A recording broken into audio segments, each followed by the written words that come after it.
Assalamualaikum warahmatullahi wabarakatuh. Selamat siang. Kami dari kelompok 1 yang beranggotakan Supi Purnamasari dengan akhiran NIM 035, Kevin Novan Manurung dengan akhiran NIM 039, Samuel Sinaga dengan akhiran NIM 044, Andreana Satya Pradana dengan akhiran NIM 045, Dwi Vanessa Putri dengan akhiran 058.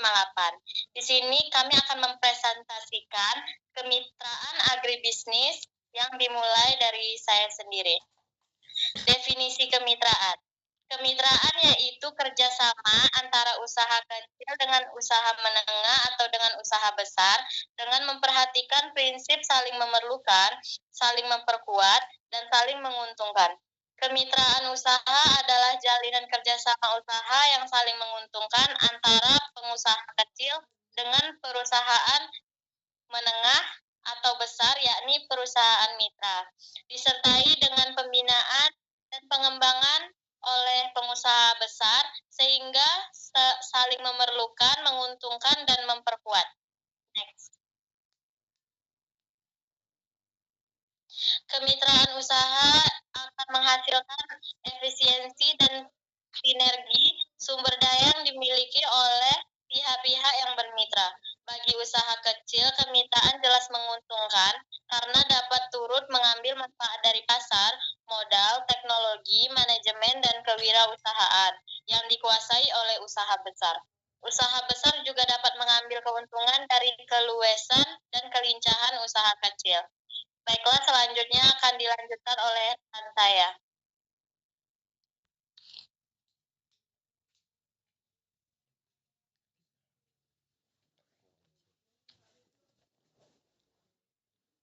Baiklah, di sini saya akan melanjutkan materi yang berikutnya, yaitu asas-asas sinergi dari sebuah kemitraan adalah sebagai berikut. Yang pertama, saling membutuhkan. Berarti pengusaha memerlukan pasokan bahan baku dan petani memerlukan penampung hasil dan bimbingan. Yang kedua, saling menguntungkan. Berarti petani ataupun pengusaha memperoleh peningkatan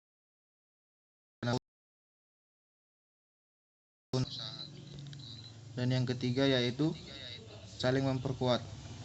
Berarti petani dan pengusaha sama-sama melaksanakan etika bisnis, sama-sama mempunyai persamaan hak dan saling membina sehingga memperkuat kesinambungan bermitra. Yang selanjutnya yaitu tujuan dari aspek ekonomi. Dalam kondisi yang ideal, tujuan utama yang ingin dicapai dalam melakukan kemitraan yaitu 1. Meningkatkan usaha tani kecil dan usaha masyarakat. Yang kedua, meningkatkan perolehan nilai tambah bagi pelaku kemitraan.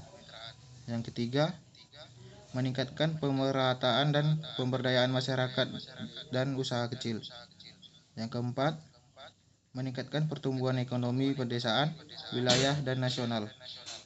Yang kelima, memperluas kesempatan kerja. Yang keenam, meningkatkan ketahanan ekonomi nasional. Baiklah, di sini akan dilanjutkan oleh rekan saya. Terima kasih.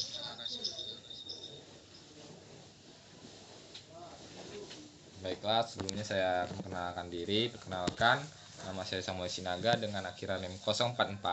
Di sini saya akan melanjutkan materi tentang kemitraan sebagai sebuah sistem harus memiliki unsur-unsur yang ada sebagai berikut. Unsur yang pertama yaitu input atau sumber daya. Yang kedua ada output. Selanjutnya ada teknologi, lingkungan, keinginan, budaya, dan yang terakhir ada struktur. Dalam kemitraan dapat dikelompokkan menjadi 5 komponen, yaitu yang pertama ada penyedia dana atau biasa kita sebut bank. Yang kedua ada kelompok atau perusahaan investor saprodi.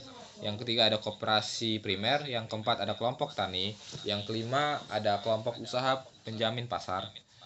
Dan kemitraan usaha bukanlah penguasaan yang satu atas yang lain, khususnya yang besar atas yang kecil, melainkan menjamin kemandirian pihak-pihak yang bermitra.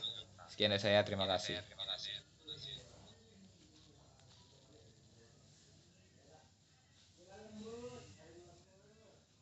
Baiklah, perkenalkan nama saya Andreana Satya Pradana dengan akhiran NIM 045.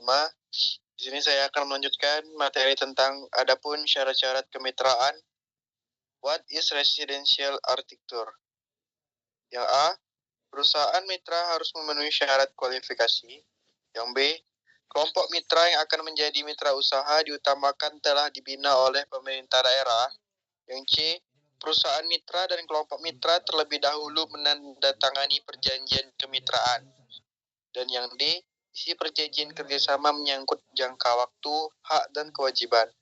Yang E, kelompok mitra dapat memanfaatkan fasilitas kredit program dari pemerintah. F, perusahaan mitra tidak bertindak sebagai penjamin kredit bagi kelompok mitra.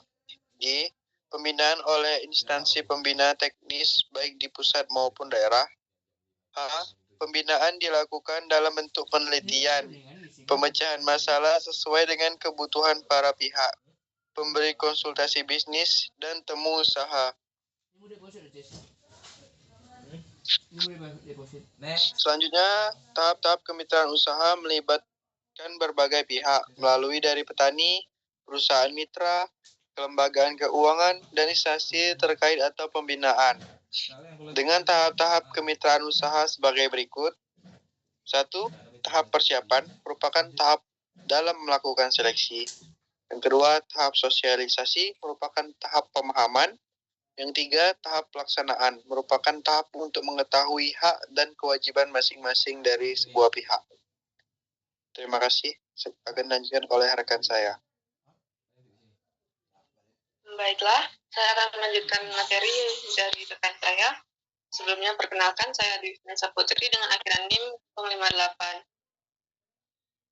Keuntungan dalam strategi kemitraan. Strategi kemitraan pada dasarnya memiliki beberapa keuntungan, yaitu sinergi terjadi berbagai penggabungan kekuatan pada masing-masing perusahaan. Kedua, mempercepat sistem operasi. Yang ketiga, risiko yang ditanggung secara bersama. Keempat, transfer teknologi di antara perusahaan. Kelima, memasuki pasar perusahaan lain tanpa perlu mengeluarkan banyak biaya. Keenam, memperluas jangkauan pasar dengan saluran distribusi yang baru. Yang ketujuh, memudahkan penyesuaian terhadap perubahan teknologi baru karena adanya akses pasar yang semakin luas. Adapun kelemahan dalam strategi kemitraan pada umumnya terjadi karena kesalahan manajemen. Adapun kelemahan dan kesulitan dalam kemitraan sering terjadi apabila perusahaan yang bersangkutan tidak memiliki perjanjian yang tegas dalam kerjasama ini. Maka perusahaan mitra akan mempergunakan apa yang akan dimiliki oleh perusahaan mitra dengan seenaknya. Sekian dari saya.